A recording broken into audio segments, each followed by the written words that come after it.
share something that you guys can learn for each kind of medium. I'll be going through photos, Amy will be going through graphic design, and then Andy will go through videos. So without further ado, let me just go ahead and share my screen. I will put a disclaimer, my Wi-Fi has been a bit spotty this morning, so if I ever disconnect or if I'm going a bit too fast, please feel free to let me know. Can I just get confirmation that everybody can see my screen? There should be two photos, left and right. Yep, you're good. All right, perfect. So today I'll be showing you how to do some photo editing to maybe make a headshot graphic like this one. I'll be showing how to go from the left side, something that we originally started with, to the right side. So jumping right into Photoshop, this is usually what we use for most of our photo editing. There are a couple alternatives, but Photoshop is our platform of preference. Typically, how I start this project out is I start with like a baseline photo. So here we see Andy. This is one I intentionally shot very far away, something that wasn't really intended to be used as a standalone headshot. And then we have something, the original photo of Sherry here. So the first step that I would like to do is to remove Sherry from this background over here. So the best, there are a couple ways to do this. Obviously, you can do this natively on Photoshop, but I like to have some assistance from the internet. I usually put it through a pass of this program called Remove Background, remove.bg. It's pretty good. I think they use some kind of AI to do it. You basically just upload a photo and then they do like a rough cutout for you. And I found it's a pretty effective method.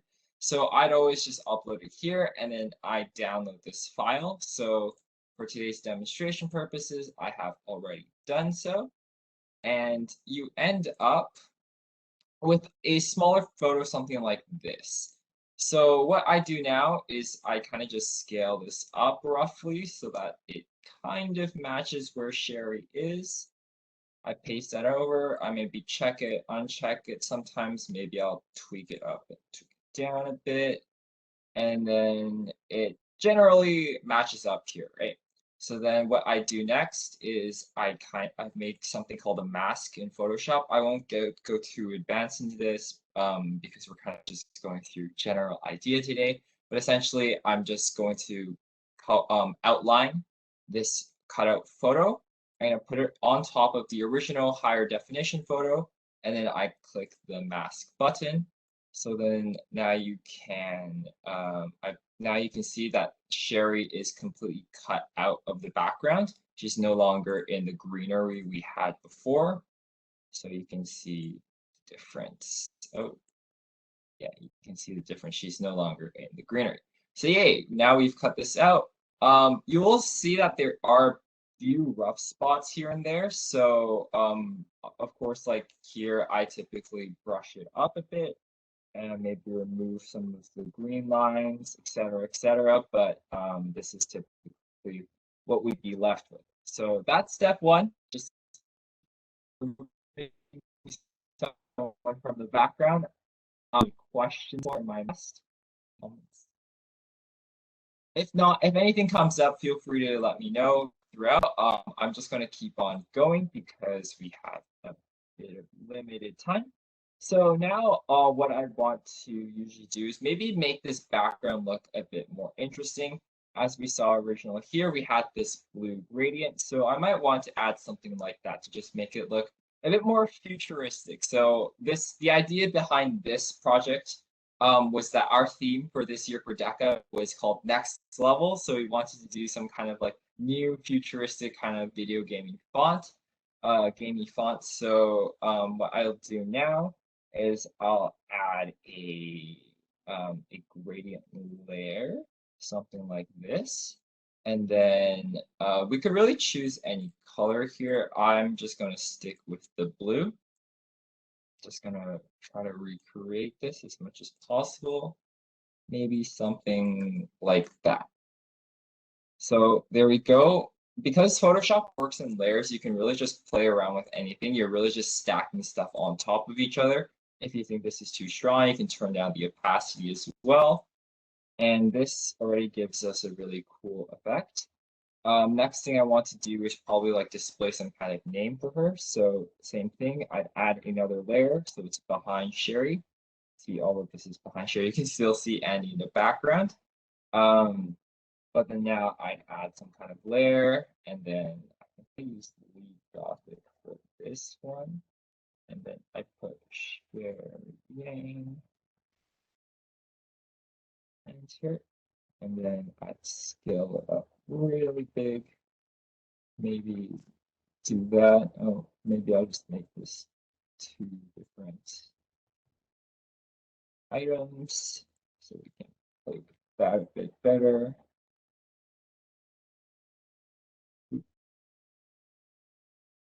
Yep.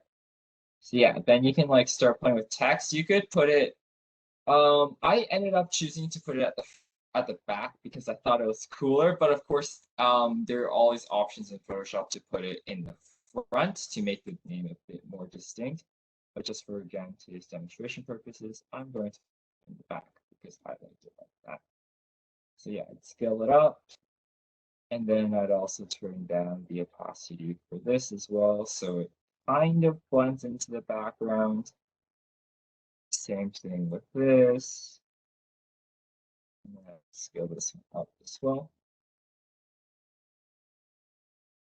Kind of think her hair ends up blocking some of the name, but you get the point. Yeah. There we go. We have generally roughly the text. Actually ended up using a different font, but that's okay. There we go.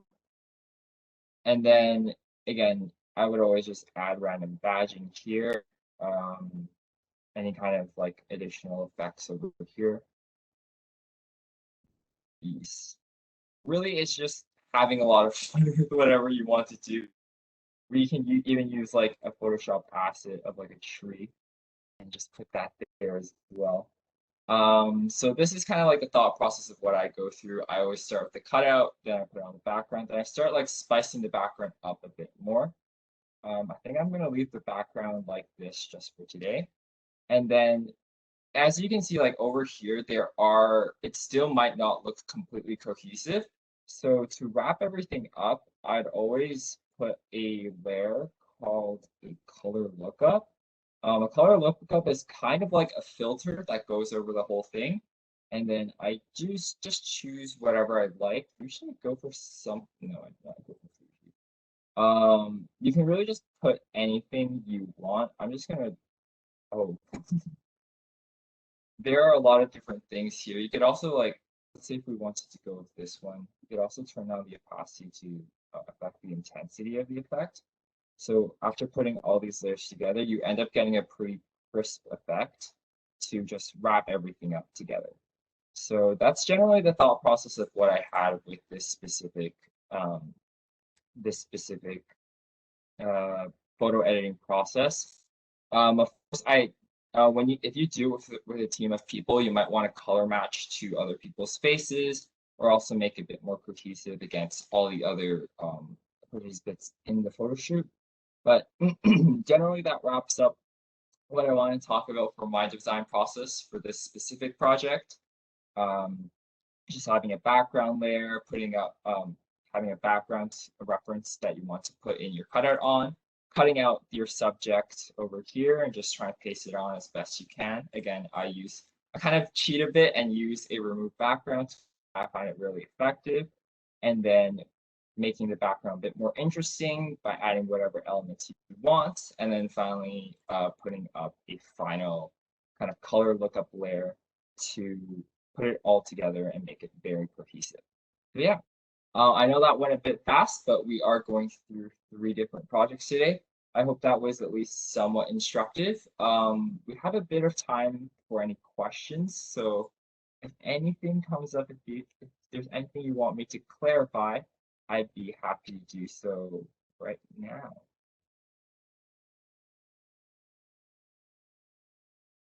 If not, that is totally okay as well.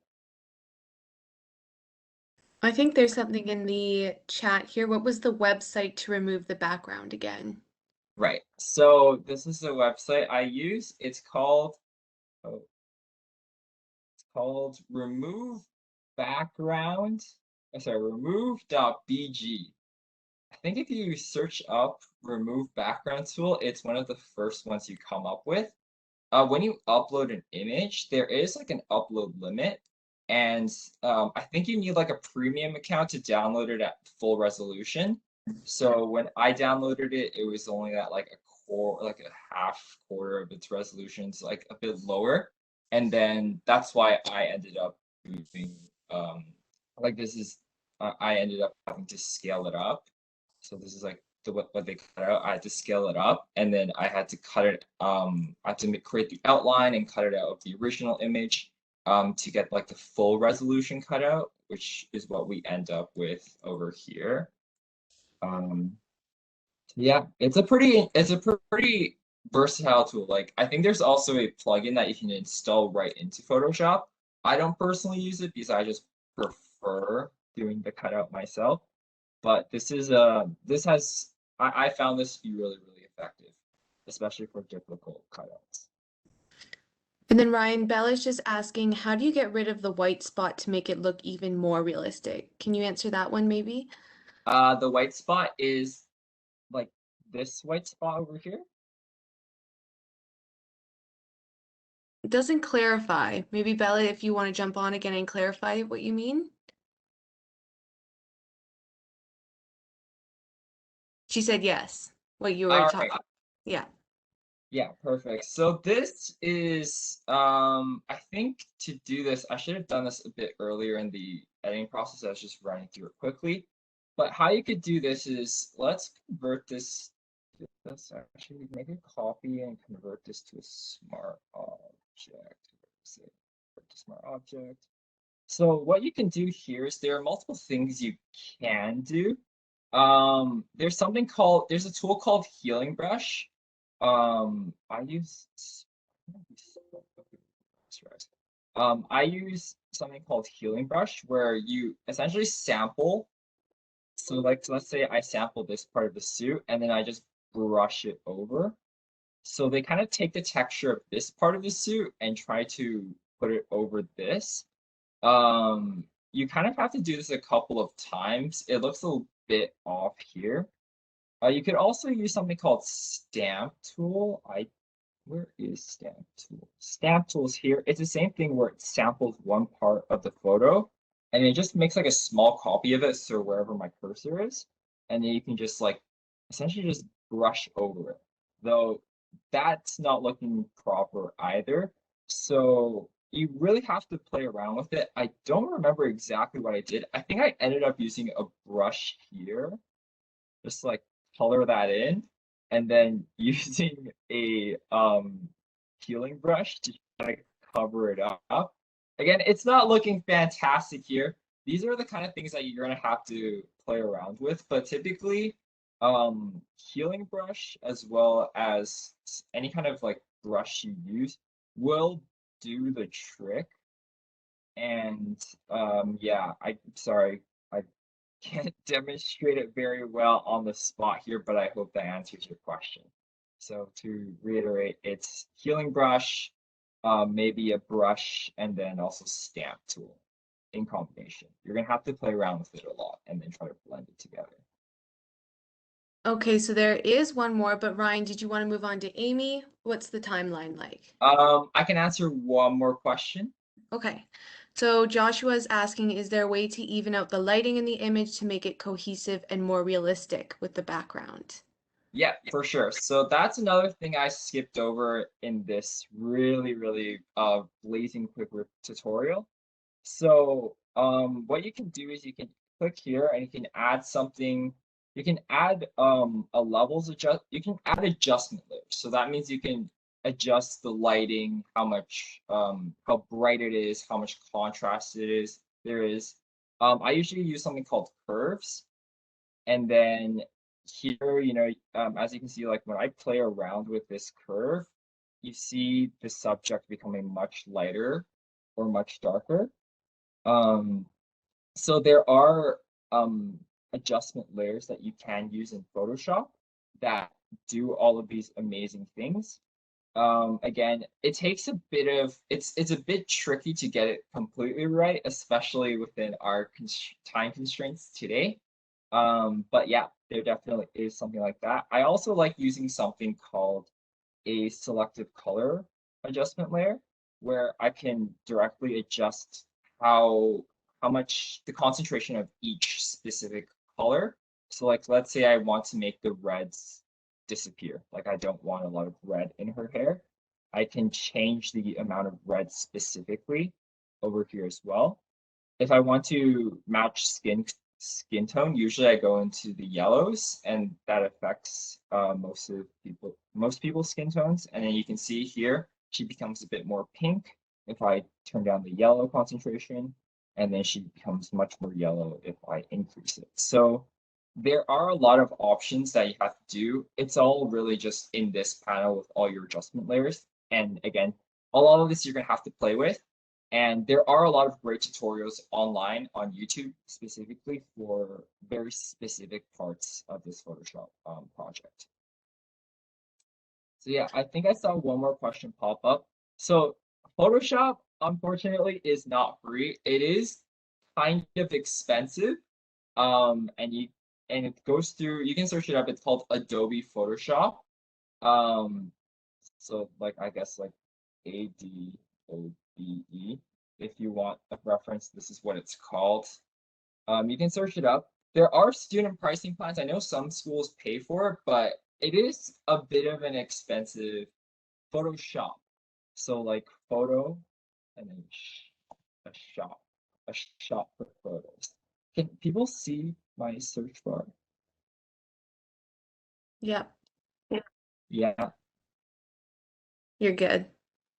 Yeah, all right, perfect. So it is a bit expensive, but there are also ways around it. But again, for it's just this is the the software our organization uses specifically, and we really recommend it. It's really, really, really powerful. And I think that wraps up all the time I have. Sorry for going so fast. We do want to go through 3 projects today, so I'm gonna hand it over to Amy as she walks through her graphic design project. Thank you. Okay, give me 1 second. Can somebody tell me if they can see my screen? Yes, we can see it. Okay, yeah, it's titled Extra Cool Grip Presentation. So thank you. On to part 2, where I'm going to talk about graphic design. So I'm going to do something a bit different. I'm going to start off by showing you my process breakdown and then show you some of my work examples and give you some digital resources that you can use that aren't necessarily as expensive as Adobe software. Okay, so here's my process. It's quite messy, but it gets the job done. So I'm just going to go through it one by one. So you start off with being approached by a client, right? And once the first thing that you have to do is understand their goals. Like, what are they looking for? And you have to understand that it's not about you. It's about how you can help them accomplish whatever they're trying to do. So as a graphic designer, you're asking, what do they want and how can I help them achieve it? So the next step is reconnaissance, which is just a fancy way of making me feel better about just snooping around on industry trends, collaging for inspiration, seeing what's trending and what I can brainstorm in terms of like just what are the trending colors, designs, whether it's graphic or illustrative. Okay. And the next one, I know some graphic designers like to do it differently, but I like to first start off with finding a color scheme that I like. So I find that if I first start off by curating a color palette and some font that I resonate with, then I have a direction for where I want the logo to go. And if I have a color palette, then I have something that vibes with the business. So I know what kind of vibes I want the business to give off as well. Like for example, Okay, Andy, I think I'll pass it off to you if that's okay. Yeah, sounds good. Could you send the presenter ball to my other account? Yeah, yeah, it doesn't.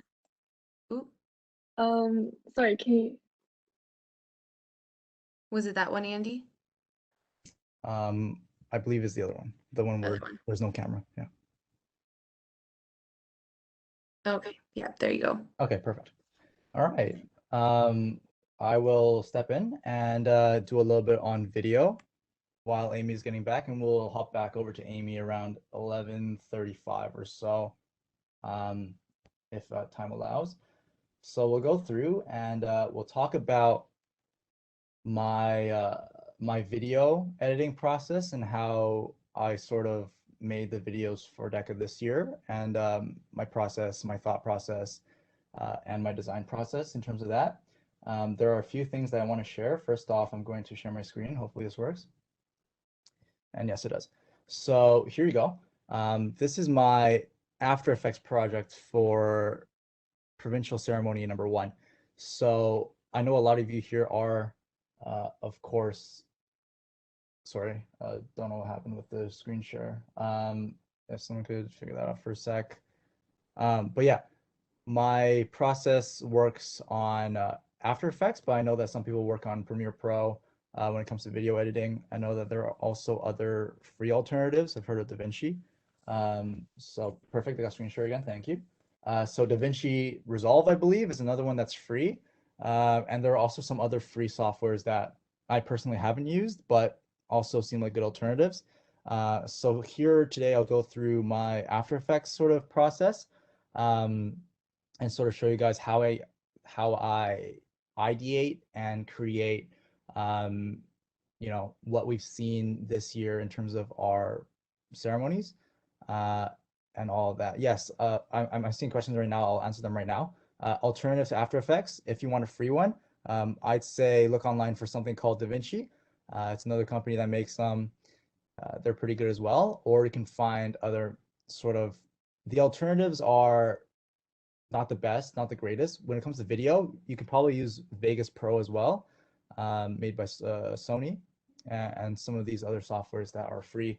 They're not the greatest. They're not as intensive. Video editing is something that is very, very like complicated, complex resources. So when it comes to companies making free alternatives, the alternatives are not going to be that great. But anyway, with Adobe, you can still get free trials. You can still inquire with your school, your high school. They might have a subscription for free. I believe a lot of schools, many schools actually have free Photoshop, free Illustrator, free After Effects. So just check with your school. But yeah, let's just get started. So this is my After Effects project. So what you can see here is everything that you saw this February. If you guys were in DECA this year, what you saw in our provincial ceremony. So let's go through it. First off, you can see that this first part, I've overlaid a video from our sponsor. So if we go past that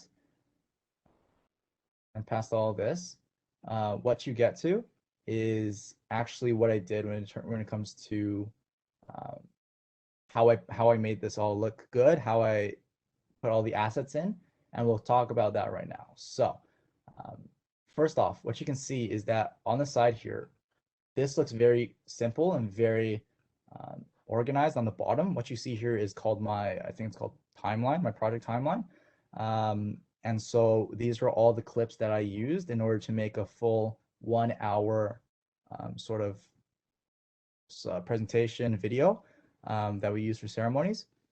And that's the biggest lesson that I want you guys to learn from my presentation today is when you're doing graphic design, when you're doing video design, when you're doing anything in terms of using an online program to make art or make a visual product, you have to make sure that your sort of steps and your process is organized and all of your assets are organized and all of that. You can see here when it comes to my files, I have all my files in folders. They're all really neatly organized. You can see all my ads in one folder. You can see all my sort of assets in other folders, all my PNGs in a folder as well. So that's my first thing, is that you guys have to make sure that if you're starting to do photo design or video design, no matter on what, you guys could use Photopea, as they've seen. I've used Photopea a little bit. I think it's good. No matter what program you use, you'll always be faced with the challenge of making sure that everything is labeled, everything is sort of accounted for, and you have to make sure that that's done, or else you will find troubles in your process. But let's go straight into it. So another thing I want to say is, if you can see on my screen right now, what I'm showing you is sort of the title screen for each event. So this is PBM. I don't know if any of you competed in PBM this year, but this is sort of the title slide to the awards. And this brings me to my second lesson. this entire background, when it comes to the sort of spotlights, how it all looks like this, I adapted this from a online resource that was free and Creative Commons licensed, which means that it's good for fair use and for use in any case.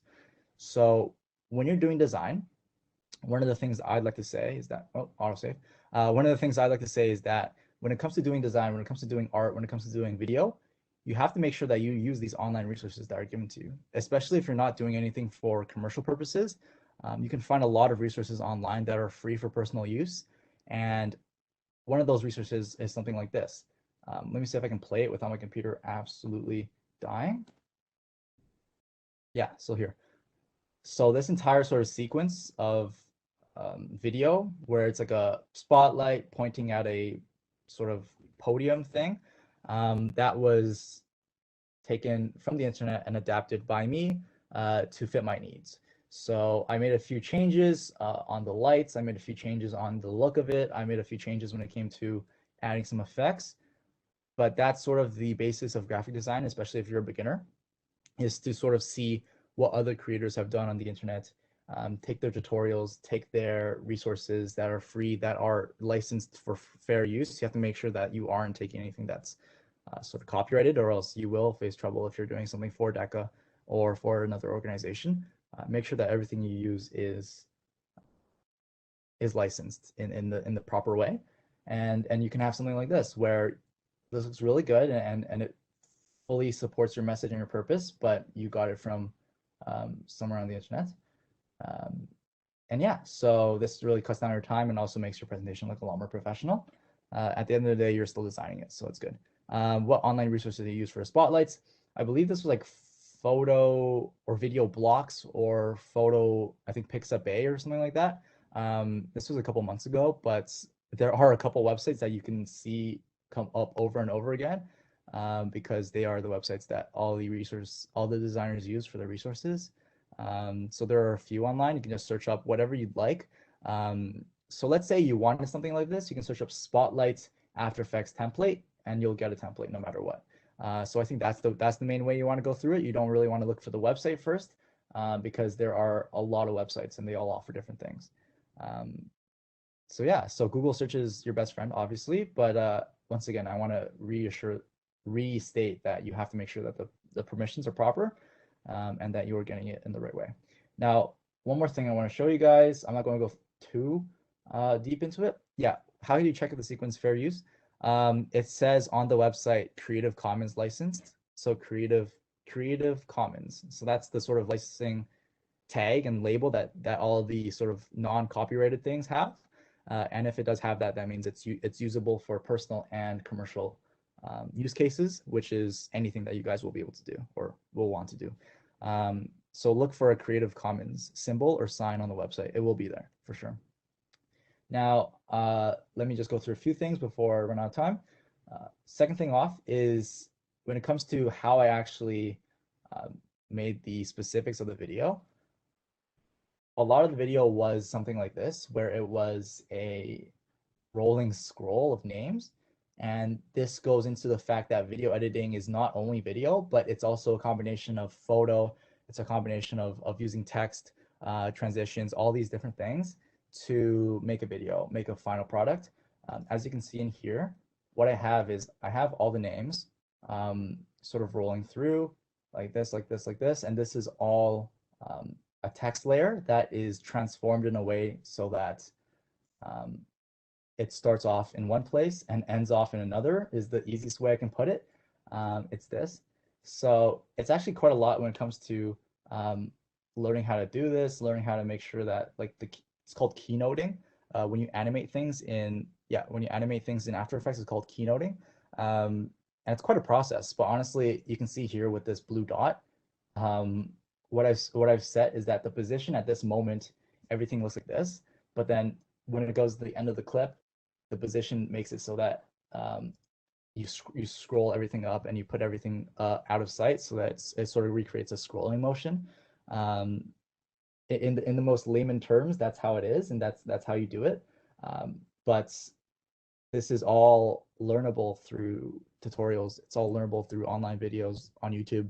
it'll take you 3-4 minutes to watch a video and to know how to do this. So when it comes to it, a lot of video design, especially when you're starting off. Like I started off video design maybe 3 or 4 years ago, and it was a lot of just watching YouTube and fooling around for a couple hours on After Effects, and it all sort of clicked. So I have one last thing that sort of goes past sort of video. But when it comes to video, once again, I use After Effects. A lot of people use Premiere Pro. It's a lot more streamlined. After Effects is for sort of animation, for motion design, and Premiere Pro is for video editing, for putting together vlogs, videos, anything of that sort. So when you're looking at what you want to use, sort of do some research on what your purposes are and how you want to learn it, like which one you want to start learning, and go from there when it comes to finding your program, right? And also look at the free alternatives. As I said before, I believe Vegas Pro might be free or cheap. I've heard some DaVinci products, but I haven't really dabbled too much into them because I've always had Photoshop and Adobe and the Adobe suite. So look into those and see if they fit your needs. The last thing I want to say, because I think 1 or 2 minutes, is how I get my colors. So I think this is one of my favorite parts of graphic design or video design or anything like that, is how you get your colors for your sort of project and you know, your theme for your maybe organization. Even if you guys are starting a club, if you guys are going to be media coordinators for your own club, for, I don't know, DECA club at school, it's really cool to sort of make your own identity, and a big part of that identity is your color. So I use 2 websites. First off is Adobe Color, color.adobe.com, and if you go here, you'll see that you have a lot when it comes to how to make your colors and the such. A few things I want to show you is just this main page here, where it's like a color wheel. You have 5 sort of palettes here, 5 sort of like selections, and you can move it so that you can get whatever selection you'd like based on what your needs are. So let's say I want to go for like a Christmas theme. You just go red, and then you go check through all of these settings, and you sort of find something that works. So hey, complementary gives me red and green. That's perfect for what I need. Adobe Color is a website that's free, entirely free. So this is good for not even if you want to do design. If you want to draw, if you want to paint, you can also go on this website for reference. This is a great reference website. It's all free. So everything from this point is now free. This is another thing where, let's say I wanted to, I don't know, recreate a flag's colors or something. I would just go here, try to find a flag, and go from there. So that's something that I use a lot when it comes to finding themes, when I want to explore other themes that other people have used, and to see what I want to like sort of get inspiration on color. You go here, you go down, oh wow, all these yellow colors, maybe I'll choose one, maybe I like this one, and I'll use it as the basis for my organization or for my theme, right? Or we can go down even more and find other ones. Wow, look at all these. There's like a purple one, and sort of just a regular multicolored one, right? So use this when you want to look for color. And let's just go through the rest. Trends, right? Here are a lot of trends when it comes to what other people are using for their own designs. You can actually see. So I don't know how to read French, but this is another organization, I suppose, or something. And they've used this color scheme. So if you want to use this color scheme, hey, go at it, right? They've put this online for you guys to take inspiration off of. And this is a website that I use a lot, like a lot. So when it comes to my sort of thinking of, oh, how I want to share graphic design to you guys, or video design even, any sort of design, I use a lot of this like sort of online tutorials and websites and color trends and all that. And finally, here's another really cool website. You get to like choose your color like this by pressing spacebar, and you get like all these different alternatives when it comes to color. And let's say like this one, I really do. You can copy all the hex codes, all the color codes here, and use it in your designs. But with that being said, I think that's all I wanted to talk about when it comes to video. Just giving you guys a short rundown on the ceremony you guys saw for provincials and how I actually made it, and also color, which is one of my other sort of big tips when it comes to design, getting the right color. But I'll take 1 or 2 minutes of questions before we pass it off to Amy to finish off her presentation. So I'll take questions if you guys have. Leave them in the chat or Q&A. Looks like there's one in the Q&A there, Andy. I don't Yeah. know if you can see that. Which one is it? The could you list some free alternatives? No, from Patricia. Oh, no, I can't see that. What does it say? Oh, I can answer that one. That's okay. Sorry. I thought that was a design question. Oh, no problem. So yeah, guys, just leave it in the chat if you have a question for Andy and he can Yeah. answer them. Yep, I can leave all the links I've used so far. There's only 2. This one's called coolers.co, cool colors, I guess, coolers.co. And this is color.adobe, so I'll leave them in chat for sure. But yeah, no, these 2 websites are great.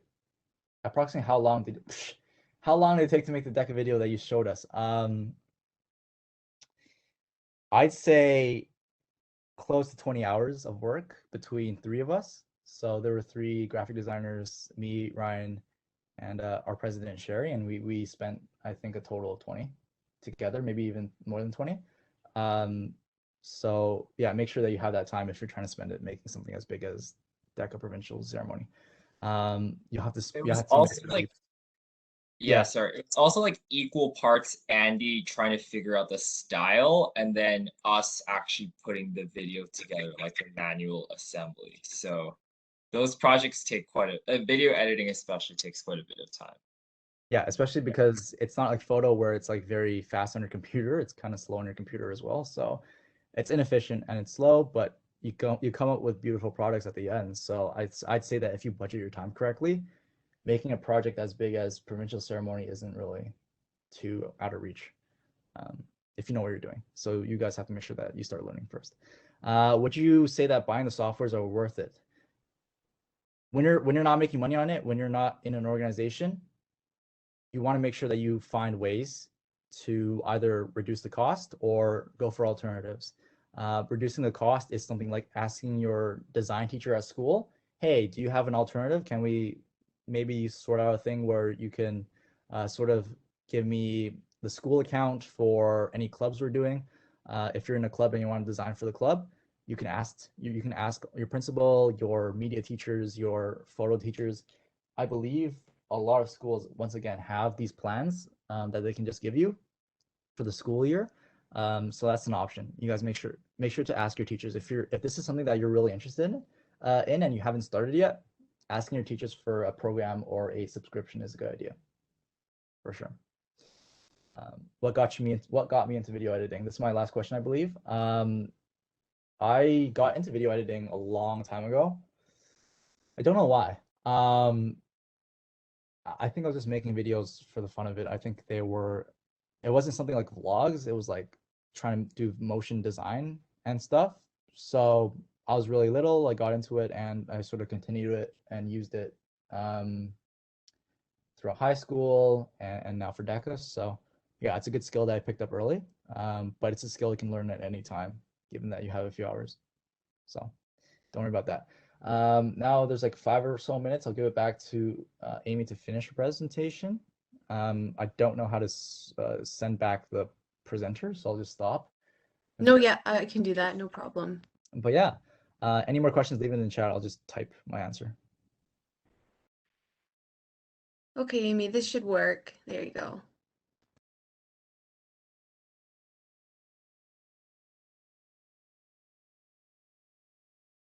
Uh-oh, so now your audio isn't on, Amy? There we go. You're good. Okay, can you guys hear me and see my screen? Yes. Yes. Okay, good. Okay. I guess I'll just speed through the rest of it, but basically once I have a few doodles and some ideas going on, I just digitize my work, I organize it, and I end off by pretending I knew what I was doing the whole time by organizing it into something of a style guide. So I'm going to start off by just showing you guys some of my work and showing you through some of how this messy process actually ends up with something half decent.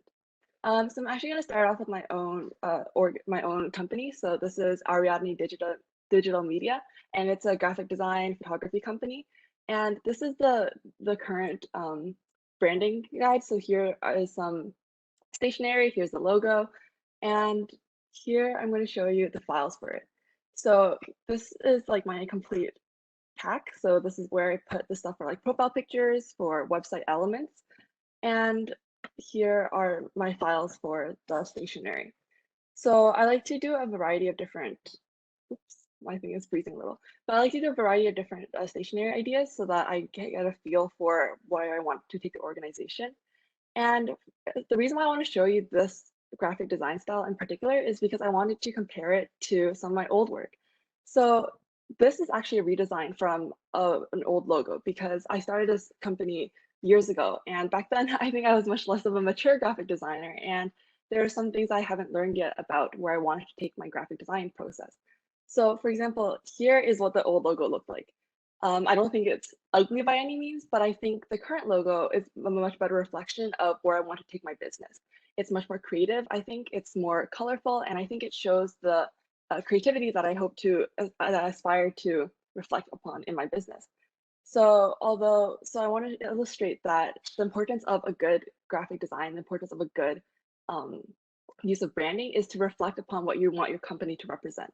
So in this one, it gives off a very serious, it's not boring, but it's more refined, right? But it doesn't show the playfulness that I want to represent in my company. So it's always important to realize what your client wants. And in this case, if I'm my own client, I can ask myself stuff like that. But if I'm working with somebody else, then I have to look at some other things about what they're looking for in a logo. So this company approached me with a request for a complete brand redesign and stationery set.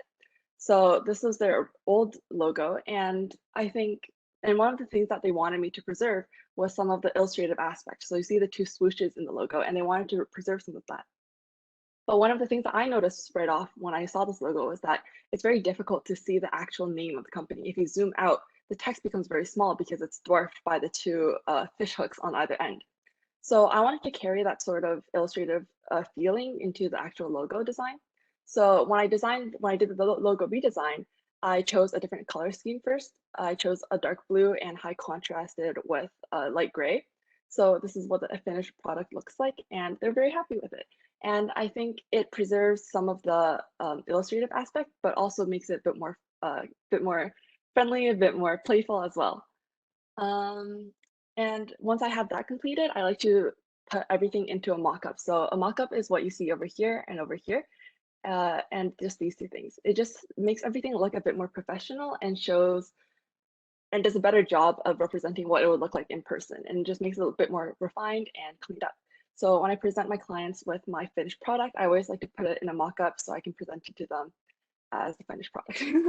Okay, and the other thing is when I'm curating a logo design or similar, I like to also present them with a style guide. So for example, this is actually for my school's co-op program. And remember, it doesn't always have to be a big shot company or some big shot client. It can just be for clubs within your own school. And for example, this is my school's Richmond Hill High School co-op program, and they approached me with a request to design a variety of different logos for them and maybe a style guide for their new brand. So here I want to preserve some of the creative aspect. I want to have some high contrast and pops of color, and this is the final design that we settled on, which is over here. So once I have that completed, I like to present them with this kind of PowerPoint slide deck. So here it shows them the different inverted colors of the logo, so they can play around with that, as well as the color scheme that I devised for them. So here you can see it's the bright pops of color, the high contrast, very bright. And I like to explain why I chose these elements and explain how they play into the creative design of it. And then I like to go into why I chose these fonts and why, for example, for here, it's because I want to show some of the explorative aspect of co-op as as something that you can use to investigate a career opportunity. So remember, it's always very important to preserve that kind of playfulness in your design. And I realize that we're sort of running out of time, so I'm just going to go through the resources that I use. The first one is fake clients. So if you're starting off as a graphic designer, you might not have that many clients to begin with. So you have to sort of assemble things for your portfolio, even though you might not have the project necessary. So what I like to do is I like to go on this website as a beginner, and you just generate a prompt, and you can get access to something like this. So hey there, I am Adele, owner of Flight Field, and they're looking for an abstract mark. So what you can do here is you design a logo surrounding this concept, and you can post it to their community forums where you can get feedback from other graphic designers, and you can learn to grow from a community of other graphic designers as well. The other one, the next one is Coolers, which Andy mentioned in his presentation, so I'll just be skipping over that. But for this one, it's a great way to just analyze what's trending in terms of graphic design, any inspiration you want to take from it, and really just generate your own prompts as well. The free program that I want to mention is Canva. I'm sure most of you guys have already heard of this program, but it's a great platform for just accessible graphic design options. If you can't afford to pay stuff like Adobe software right off the bat, and I really don't recommend that you shell out like $50 for a software that you're not familiar with just yet. So I strongly recommend that you start off with some free things like Canva to sort of get a feel for graphic design, see if it's something that you're interested in. And then once you move along a bit in that process, then you can start investing in software like Adobe Illustrator. And the last program I want to share is FreePick. So Andy mentioned the one where you can just sort of find the spotlights. So FreePick is very similar, but it's more for graphic design. And for this, I like to find elements and mockups for my final project. I can put the links in the chat if you want. But essentially, that's just my graphic design process. And those are just some of the projects that I was rather proud of. So if you guys have any questions for how my process is done, any questions about my software, then feel free to ask them in the chat. So we can take a couple questions, you guys, and then we'll have to jump. I know there are sessions coming up that you'll want to attend.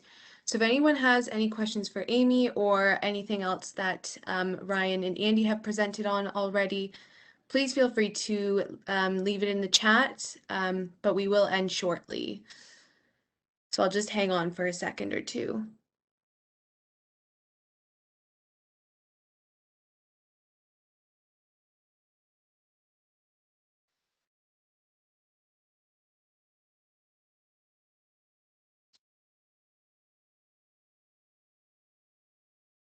And you can see that Amy has left some links as well as Ryan, so give those a check out. Okay, so Amy, I don't know if you saw that, but Gloria has a question. What's a common mistake beginner graphic designers make, and how would you overcome it? Yeah, okay, can you hear? Yeah, okay, excellent question. I think the first thing that I learned as a graphic designer was that it's not about you. Like, I know it's very difficult to internalize that as an artist, but a lot of the times when you're designing for someone, you have to remember that you're designing for somebody else. Like, even though their aesthetic might conflict with yours, you have to find the middle ground where you can compromise and understand that ultimately your job is to cater to your client's needs. And it's not about what you yourself like to see in a graphic, even though it's great to see if you can settle both of those. But yeah, I think the first thing is just setting aside the artistic urge to have total and complete control over your graphic. Okay, so I think I'll close it out there. Sorry to cut your time off, Amy, a little bit. But you guys, thanks for all coming. Thank you, Andy, Ryan, and Amy for presenting. That was great. You guys check out the schedule to see what's coming up and hop on to whatever next event you want to join. But we'll see you all later. Thanks again for coming. Thanks, everyone. Thank you for listening to us for a long time.